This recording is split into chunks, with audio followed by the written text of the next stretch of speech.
नमस्कार शिक्षार्थियों, आप सभी का शिक्षा के इस ऑनलाइन मंच पर स्वागत है।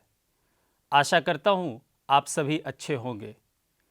आज हम लोग कक्षा 11वीं की भूगोल की पाठ्यपुस्तक भारत भौतिक पर्यावरण के अंतर्गत अध्याय 6 मृदा के भाग 1 के बारे में चर्चा करेंगे। आशा करता हूँ कि इस चर्चा के उपरांत आप सभी निम्नलिखित अवधारणाओं को समझ सकेंगे। मृदा एक मूल्यवान संसाधन, मृदा निर्माण को प्रभावित करने वाले कारक, मृदा परिच्छेदिका, मृदा अवकर्षण, मृदा अपरदन और मृदा संरक्षण। तो आइए अब हम इस चर्चा को आगे बढ़ाते हैं और मृदा से जुड़ी विभिन्न पहलुओं को जानने की कोशिश करते हैं। क्या आपने कभी उस सर्वाधिक महत्वपूर्ण कारक के बारे में सोचा है जो धरातल पर वृक्षों, घास, फसलों तथा जीवन के अनेक रूपों का पोषण करता है? क्या कोई मिट्टी के बिना घास का एक तिनका भी उगा सकता है? यद्यपि जलीय प्रकृति के पौधे और प्राणी जल में जीवित रहते हैं, परंतु क्या वे जल के द्वारा मिट्टी से पोषक तत्व ग्रहण नहीं करते? आप अनुभव कर सकते हैं कि मृदा भूपर्पटी की सबसे महत्वपूर्ण परत है। यह एक मूल्यवान संसाधन है। हमारा अधिकतर भोजन और वस्त्र मिट्टी में उगने वाली भूमि आधारित फसलों से प्राप्त होता है। दैनिक आवश्यकताओं की पूर्ति के लिए हम जिस मिट्टी पर निर्भर करते हैं, उसका विकास हजारों वर्षों में होता है। अपक्षय और क्रमण के विभिन्न कारक जनक सामग्री पर कार्य के मृदा की एक पतली परत का निर्माण करते हैं। मृदा शैल, मलबा और जैव सामग्री का सम्मिश्रण होती है जो पृथ्वी की सतह पर विकसित होते हैं। मृदा निर्माण को प्रभावित करने वाले प्रमुख कारक हैं उच्चावच, जनक सामग्री, जलवायु, वनस्पति तथा अन्य जीव रूप और समय। इनके अतिरिक्त मानवीय क्रियाएं भी पर्याप्त सीमा तक इसे प्रभावित करती हैं। मृदा के घटक खनिज कण, ह्यूमस, जल तथा वायु होते हैं। इनमें से प्रत्येक की वास्तविक मात्रा मृदा के प्रकार पर निर्भर करती है। कुछ मृदाओं में इनमें से एक या अधिक घटक कम मात्रा में होते हैं, जबकि अन्य कुछ मृदाओं में इन घटकों का संयोजन भिन्न प्रकार का पाया जाता है। क्या आपने वन महोत्सव मनाते समय अपने स्कूल के मैदान में वृक्ष लगाने के लिए कभी गड्ढा खोदा है? क्या इस गड्ढे में मिट्टी की परतें समरूप थी अथवा इसमें शीर्ष से तली तक मृदा के रंग अलग-अलग थे? यदि हम भूमि पर एक गड्ढा खोदें और मृदा को देखें तो वहां हमें मृदा की 3 परतें दिखाई देती हैं, जिसे संस्तर कहा जाता है। क संस्तर सबसे ऊपरी खंड होता है, जहां पौधों की वृद्धि के लिए अनिवार्य जैव पदार्थों का खनिज पदार्थ, पोषक तत्वों तथा जल से संयोग होता है। ख संस्तर, यह संस्तर क संस्तर तथा ग संस्तर के बीच संक्रमण खंड होता है, जिसे नीचे व ऊपर दोनों से पदार्थ प्राप्त होते हैं। इसमें कुछ जैव पदार्थ होते हैं, तथापि खनिज पदार्थ का अपक्षय स्पष्ट नजर आता है। ग संस्तर, इसकी संरचना ढीली जनक सामग्री से होती है। यह परत मृदा निर्माण की प्रक्रिया में प्रथम अवस्था की होती है और अंततः ऊपर की 2 परतें इसी से बनती हैं। परतों की इस व्यवस्था को मृदा परिच्छेदिका कहा जाता है। इन 3 संस्तरों के नीचे एक चट्टान होती है जिसे जनक चट्टान अथवा आधारी चट्टान कहा जाता है। मृदा, जिसका एक जटिल तथा भिन्न अस्तित्व है, सदैव मृदा वैज्ञानिकों को आकर्षित करती है। इसके महत्व को समझने के लिए आवश्यक है कि मृदा का वैज्ञानिक अध्ययन किया जाए। आइए अब हम मृदा अवकर्षण के बारे में जानने की कोशिश करें। मोटे तौर पर मृदा अवकर्षण को मृदा की उर्वरता के ह्रास के रूप में परिभाषित किया जा सकता है। इसमें मृदा का पोषण स्तर गिर जाता है तथा अपरदन और दुरुपयोग के कारण मृदा की गहराई कम हो जाती है। भारत में मृदा संसाधनों के क्षय का मुख्य कारक मृदा अवकर्षण है। मृदा अवकर्षण की दर भू आकृति, पवनों की गति तथा वर्षा की मात्रा के अनुसार एक स्थान से दूसरे स्थान पर भिन्न होती है। आइए अब हम मृदा अपरदन के बारे में जानने की कोशिश करें। मृदा के आवरण का विनाश मृदा अपरदन कहलाता है। आइए अब हम मृदा अपरदन के कारकों के बारे में चर्चा करते हैं। बहते जल और पवनों की अपरदनात्मक प्रक्रिया तथा मृदा निर्माणकारी प्रक्रियाएं साथ साथ घटित हो रही होती हैं। सामान्यतः इन दोनों प्रक्रियाओं में एक संतुलन बना रहता है। धरातल से सूक्ष्म कणों के हटने की दर वही होती है जो मिट्टी की परत में कणों के जुड़ने की होती है। कई बार प्राकृतिक अथवा मानवीय कारकों से यह संतुलन बिगड़ जाता है, जिससे मृदा के अपरदन की दर बढ़ जाती है। मृदा अपरदन के लिए मानवीय गतिविधियां भी काफी हद तक उत्तरदायी हैं। जनसंख्या बढ़ने के साथ भूमि की मांग भी बढ़ने लगती है। मानव बस्तियों, कृषि, पशुचारण तथा अन्य आवश्यकताओं की पूर्ति के लिए वन तथा अन्य प्राकृतिक वनस्पति साफ कर दी जाती हैं।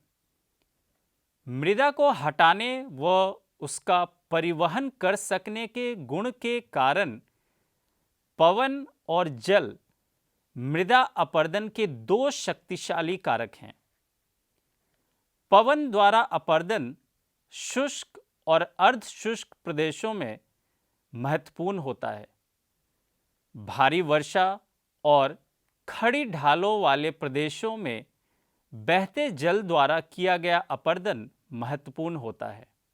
जल अपरदन अपेक्षाकृत अधिक गंभीर है और यह भारत के विस्तृत क्षेत्रों में हो रहा है। जल अपरदन 2 रूपों में होता है। पहला परत अपरदन और दूसरा अवनालिका अपरदन।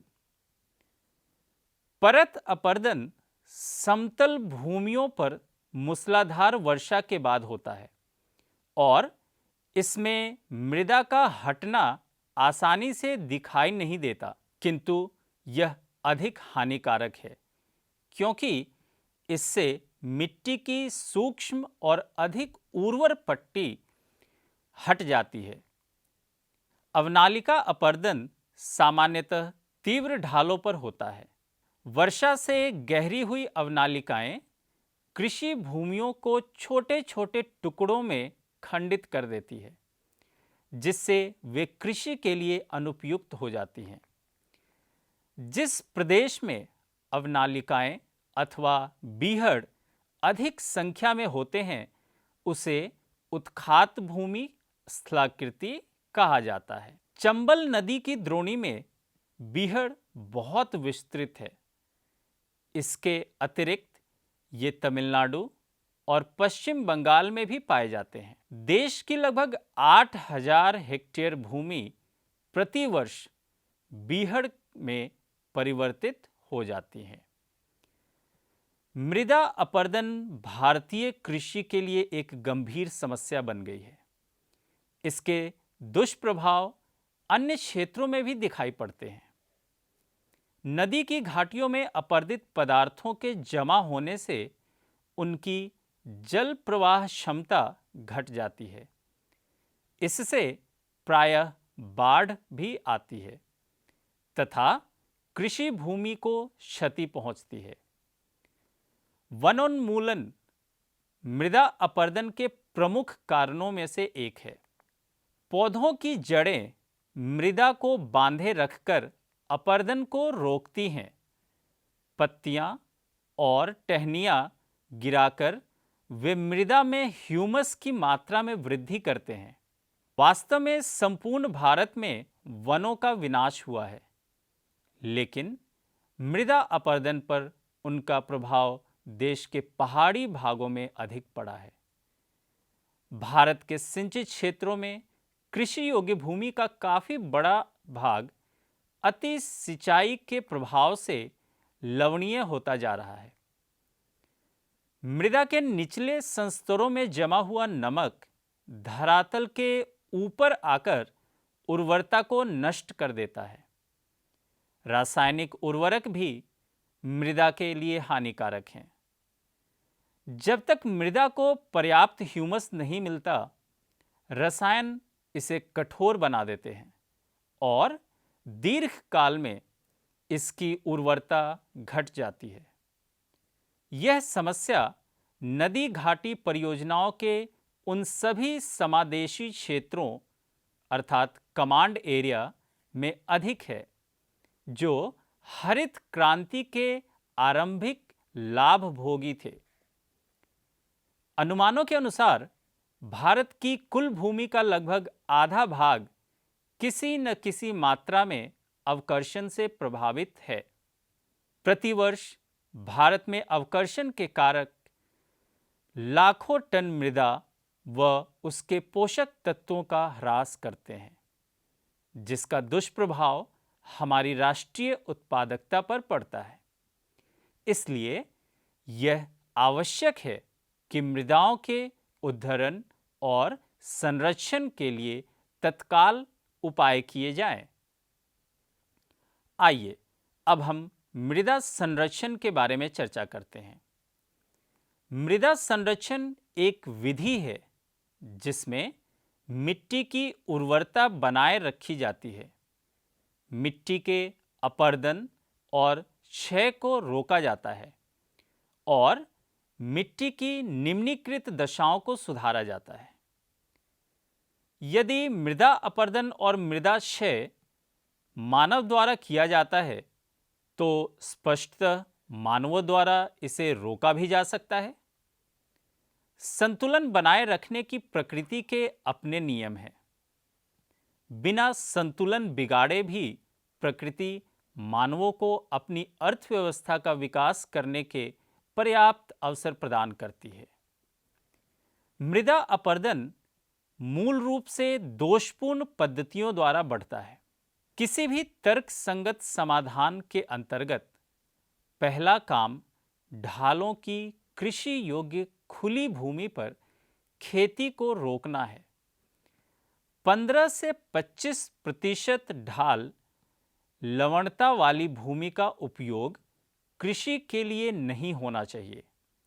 यदि ऐसी भूमि पर खेती करना जरूरी भी हो तो इस पर सावधानी से सीढ़ीदार खेत बना लेने चाहिए।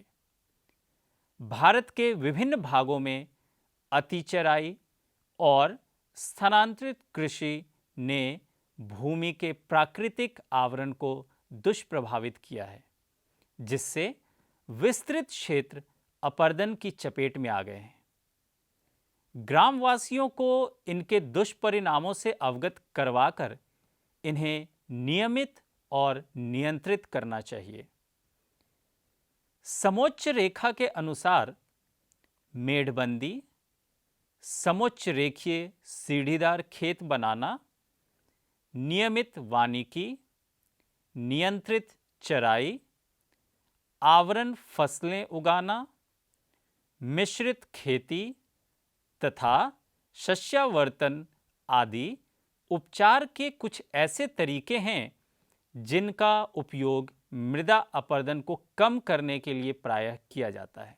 अवनालिका अपरदन को रोकने तथा उनके बनने पर नियंत्रण के प्रयत्न किए जाने चाहिए। अंगुल्याकार अवनालिकाओं को सीढ़ीदार खेत बनाकर समाप्त किया जा सकता है। बड़ी अवनालिकाओं में जल की अपरदनात्मक तीव्रता को कम करने के लिए रोक बांधों की एक श्रृंखला बनानी चाहिए। अवनालिकाओं के शीर्ष की और फैलाव को नियंत्रित करने पर विशेष ध्यान दिया जाना चाहिए। यह कार्य अवनालिकाओं को बंद करके सीढ़ीदार खेत बनाकर अथवा आवरण वनस्पति का रोपण करके किया जा सकता है। शुष्क और अर्ध शुष्क क्षेत्रों में कृषि योग्य भूमि पर बालू के टीलों के प्रसार को वृक्षों की रक्षक मेखला बनाकर तथा वन्य कृषि करके रोकने के प्रयास करने चाहिए। कृषि के लिए अनुपयुक्त भूमि को चारागाहों में बदल देना चाहिए। केंद्रीय शुष्क भूमि अनुसंधान संस्थान ने पश्चिमी राजस्थान में बालू के टीलों को स्थिर करने के प्रयोग किए हैं। भारत सरकार द्वारा स्थापित केंद्रीय मृदा संरक्षण बोर्ड ने देश के विभिन्न भागों में मृदा संरक्षण के अनेक योजनाएं बनाई हैं। ये योजनाएं जलवायु की दशाओं, भूमि समरूपण तथा लोगों के सामाजिक व्यवहार पर आधारित हैं। ये योजनाएं भी एक दूसरे से तालमेल बनाए बिना ही चलाई गई हैं। अतः मृदा संरक्षण का सर्वोत्तम उपाय भूमि उपयोग की समन्वित योजनाएं ही हो सकती हैं। भूमि का उनकी क्षमता के अनुसार ही वर्गीकरण होना चाहिए। भूमि उपयोग के मानचित्र बनाए जाने चाहिए और भूमि का सर्वथा सही उपयोग किया जाना चाहिए। मृदा संरक्षण का निर्णायक दायित्व उन लोगों पर है जो उसका उपयोग करते हैं और उससे लाभ उठाते हैं। तो प्यारे बच्चों, आज की कक्षा में आपने मृदा एक मूल्यवान संसाधन, मृदा निर्माण को प्रभावित करने वाले कारक, मृदा परिच्छेदिका, मृदा अवकर्षण, मृदा अपरदन और मृदा संरक्षण के बारे में जाना। आइए अब ये जानने का वक्त है कि आपने क्या सीखा। तो आइए और इन प्रश्नों के उत्तर देने की कोशिश कीजिए। प्रश्न संख्या 1, निम्नलिखित विकल्पों में कौन सा विकल्प मृदा निर्माण को प्रभावित करने वाला कारक नहीं है? ऑप्शंस हैं उच्चावच, जनक सामग्री, जलवायु या प्रौद्योगिकी। प्रश्न संख्या 2, ज्ञात करें कि निम्नलिखित कथन सत्य है या असत्य। ग संस्तर की रचना ढीली जनक सामग्री से होती है। यह परत मृदा निर्माण की प्रक्रिया में प्रथम अवस्था होती है और अंततः ऊपर की 2 परतें इसी से बनती हैं। प्रश्न संख्या 3, जिस प्रदेश में अवनालिकाएं अथवा बीहड़ अधिक संख्या में होते हैं उसे डैश भूमि स्थलाकृति कहा जाता है। ऑप्शंस हैं उर्वर, सिंचित, उत्खात या समोच्च। प्रश्न संख्या 4, शुष्क और अर्ध शुष्क क्षेत्रों में कृषि योग्य भूमि पर बालू के टीलों के प्रसार को डैश बनाकर रोकने के प्रयास करने चाहिए। ऑप्शंस हैं सीढ़ीदार खेत, वृक्षों की रक्षक मेखला, रोक बांधों की श्रृंखला या सिंचाई। प्रश्न संख्या 5, निम्नलिखित विकल्पों में कौन सा विकल्प मृदा अपरदन को कम करने में सहायक नहीं है?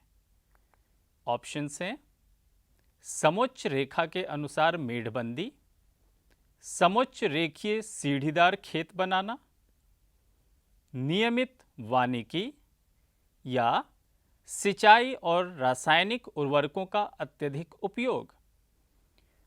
तो प्रिय शिक्षार्थियों, मैं आशा करता हूं कि आप सबने इन सभी प्रश्नों के सही उत्तर दिए होंगे और ये पाठ आपको बहुत ही अच्छे से समझ आया होगा। अगली कक्षा में हम इसी पाठ के दूसरे भाग में मृदा के वर्गीकरण के बारे में चर्चा करेंगे।